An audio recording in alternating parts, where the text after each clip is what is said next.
Hey Fuggers, what's up? Today we're looking at some new cards revealed for Hearthstone, but before we get into that, if you want to be a Fugger, subscribe to my channel down below, and while you're down there, drop a like and hit that notification bell so you can stay up to date on all my new content, which I release every week.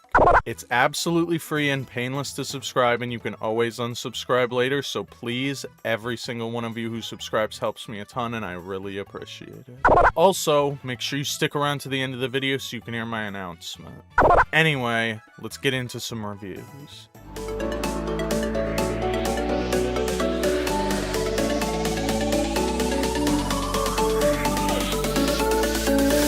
What's up, Fuggers?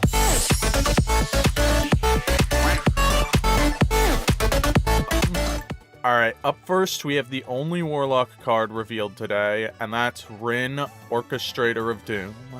It's a 5-mana 3/6 that says Taunt and Death Rattle both players draw 2 cards, discard 2 cards, and destroy the top 2 cards of their deck. Now, this card seems a lot better than Rin. It honestly wasn't very unlikely that by the time you finished Old Rin, that the opponent would only have like 2 cards left in deck anyway. So this pretty much does the same amount, but without all of the work. And if I'm not mistaken, Rin was actually 6 mana, so this is actually 1 mana cheaper. I'm not sure if this card's like actually good, because 5 mana for a 3/6 taunt isn't that great. But Sorfang is working alright in Blood right now, so that makes me think that this has a chance, and that Disruption could be really valuable against some decks, so I don't think it's the strongest card, but I do think it's playable. It's also important to note that this is discarding 2 cards, so this could work in some sort of discard synergy deck. Alright, next up here we have the first of our Rogue cards, Breakdance, a new 1-mana spell for Rogue. It's Shadow, and says return a friendly minion to your hand, summon a dancer with its stats, and rush. Now, a lot of people are comparing this card to Shadow Step, which is the pretty obvious comparison. It doesn't discount the card that it steps, but it does actually keep the stats on board, which a lot of people I think are missing that key distinction, because this card might be a lot better than Shadow Step in a lot of instances. Now, it's not as good for combos, obviously. It's more expensive to do stuff like play Astalor multiple times with this, but it does keep the stats on board, which is a huge drawback of Shadow Step normally. For example, if you wanted to Shadow Step the 8-mana Astalor, normally you have to give up an 8/8. Now, with this, you can Shadow Step Astalor and you still get to keep your 8/8. To me, that just seems insane, and I think it's going to lead to some incredible value in Rogue. I'm not sure how great it's going to be, but if there's a Rogue deck that can consistently put out big minions, being able to Shadow Step those big minions for desirable effects and keep their stats is huge. Alright, next up here we have Disc Jockey, a 2-mana 4/1 mech beast for Rogue. This says combo, add a random combo card to your hand. Now, this card has mirror stats to Octobot, or at least unnerfed Octobot. Octobot is now 3 mana, so it's not a perfect mirror. But it's cool because I believe this is the same kind of mech. I'm not sure if it's supposed to be the same character.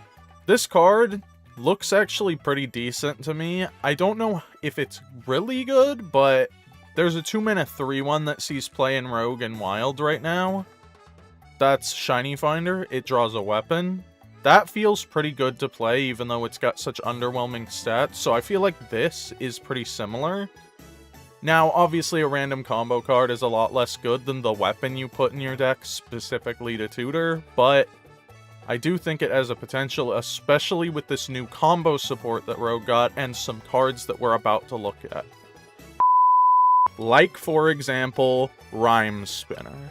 This card looks absolutely ridiculous. It's a 3-mana 1/3 with Rush, but it has combo, gain +1/+1 for each other combo card you've played this game.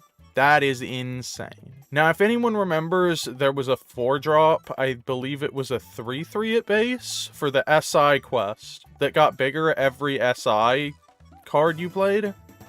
That card ramped pretty fast, and that quest line was pretty, I wouldn't say weak, but it was mediocre, I would say. It never really reached that good of a level. This card looks even more insane because combo cards have a lot wider of a range. The SI7 cards were very specific.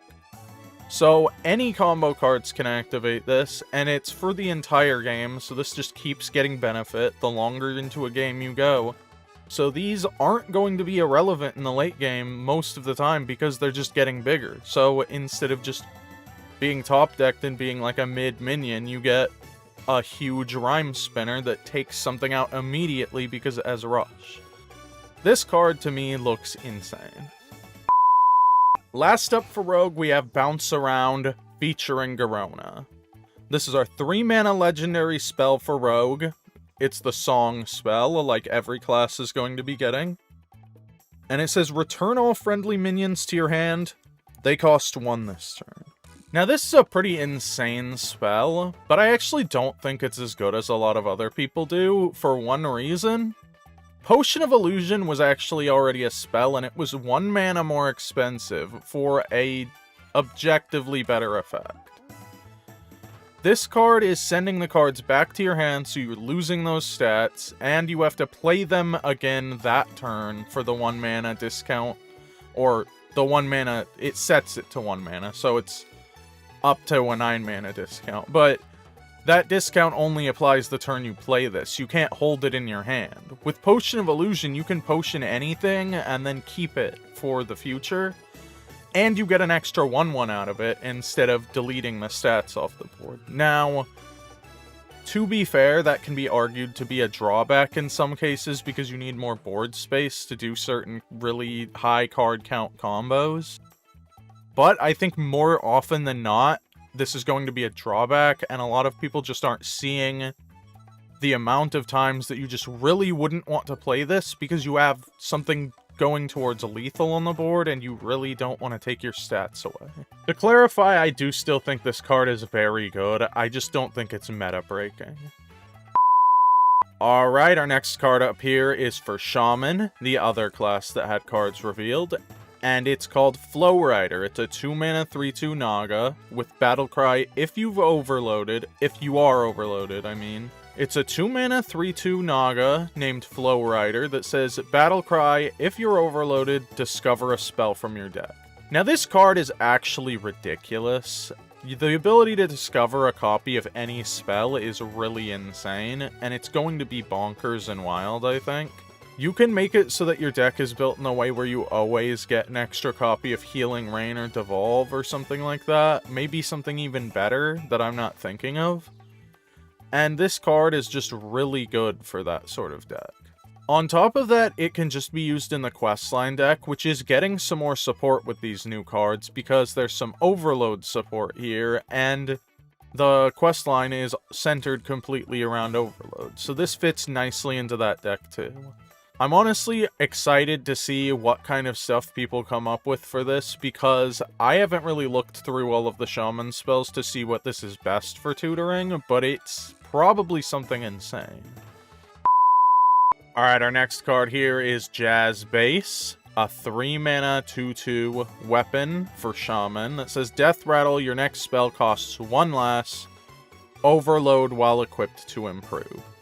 Now, my understanding of this wording is that every time you overload, it improves by 1. I don't believe that it improves for each mana crystal you overload. I could be wrong about that, but that seems too strong for that to be true. So I would imagine it's just each instance of overload procs this. This is going to be insane for cheating out some big spells in Shaman, and there have been some really big insane spells in Shaman, like the 10-mana spell, Into the Storm, Fury of the Storm, something like that. I don't remember what it was called. The one that summons 3, 5, 6 elementals with taunt. Something like that seems kind of strong with this. Now, to be fair, that was pretty overcosted. So is the 8-mana spell Criminal Lineup. But it is an overload spell, which they're both overload, which has interesting implications that we can get into with the next card. But for this, I do think it's pretty powerful, but I think there's also the problem of there not being that many really expensive spells in Shaman that are really powerful that you want to play. But I really think the ability to get like a free command of Neptulon or something like that off of this is just really good, and I think it can't be understated. Alright, our next card here is a new spell for Shaman, a nature spell, 5 mana, called Altered Chord. It has lifesteal and deal 5 damage to a minion, costs 3 less while you're overloaded. So this is a 2 mana deal 5 to a minion with lifesteal as long as you're overloaded. That's a pretty strong spell. It's 3 damage less than Crushing Hand, which had overload 3. So now compared to Crushing Hand, you're paying 3 overload to get 3 damage, which seems like a pretty terrible deal, and you're losing the lifesteal. This seems like a pretty incredible card to me, and the fact that it doesn't overload makes it actually accessible to a lot of decks where Crushing Hand was just unplayable for most decks because of how expensive it is. Now, you do have to be overloaded for this card to work, but I don't think that's going to be a problem at all. Some decks won't be able to make that work, but a lot of decks are going to be fine with that, and the Questline deck is going to love that, because this card is incredible, and it also creates an extra frog chain for you. When you play your 4 mana spell, you draw into this, and then it becomes 2 mana and wraps back around to 3 mana spells again. So that's honestly pretty useful for that deck. Now, outside of that, I do think it's going to be pretty solid removal as well, and healing. I don't know how incredible it's going to be because of that overload tax, but I do think it's not that hard to meet, so I do think it has a good chance of seeing play in a variety of decks, just certain decks won't be able to make it work. Alright, next up here we have a big overload spell for Shaman. 7 mana, Pack the House. Summon a random 6, 5, 4, and 3 cost minion, overload 2. Now this card is a pretty big stat dump. For 7 mana, I do think it's actually worth it, as long as you roll average stats. Now I don't know how often that's going to happen. We'll have to do the math on that to really figure out if this is a good card. But it looks good, just looking at it at a base. A 3 and a 5 cost minion is like almost worth 7 mana already, and you get 2 more minions out of it. I just feel like it has to be good. I don't know if it's actually good to play though is the problem. I know it's a good effect, but it's 7 mana. It's a pretty huge commitment to play this card in a deck. Now it does have overload, which has interesting implications. We'll see that with the next card. It also has the implications that you can play this in the Questline deck. I don't think you would, honestly, that's a Wild thing, and this seems pretty slow for Wild. In Standard, I do think this sees play, and I do think it will be pretty good in Standard, honestly. One thing that makes me a little bit upset about this, though, is that if it is good, it's basically more Evolve High Roll shenanigans, because you're rolling random minions. Lastly here, I hope I'm pronouncing this correctly, we have Inzah. It's a 5 mana 5/5 with Battle Cry. For the rest of the game, your overload cards cost 1 less. Now, I think this is a really strong card, and I think that the ability to parrot it is going to be really powerful. Now, obviously, Parrot's rotating, so that can't happen in Standard, but in Wild, you can do that. You can also double the Battle Cry with the Quest from Uldum, and you can also hit this with Bran and Vandar to get some insane discounts on your spells.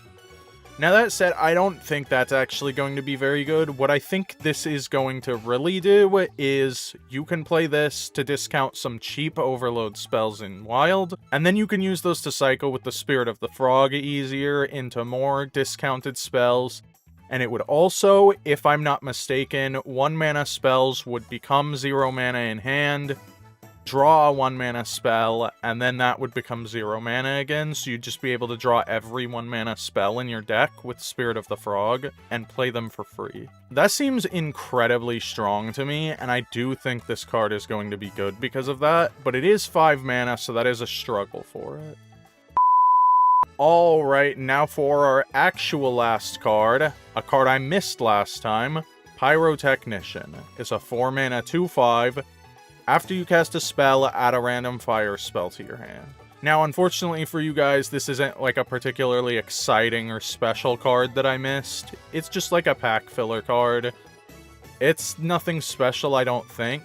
Maybe we look at the fire spell pool and it's, like, insane. Maybe it's actually incredible. I don't think it is, but there is a chance that the fire spell pool is just small enough that this just gives you really good results. So I guess look at the spell pool before you just take my word for it, but first glance and my instinct based on past expansions and past experiences with cards like this is that this is pack filler. Alright guys, that's gonna do it for the detailed reviews. Now let's get into star ratings.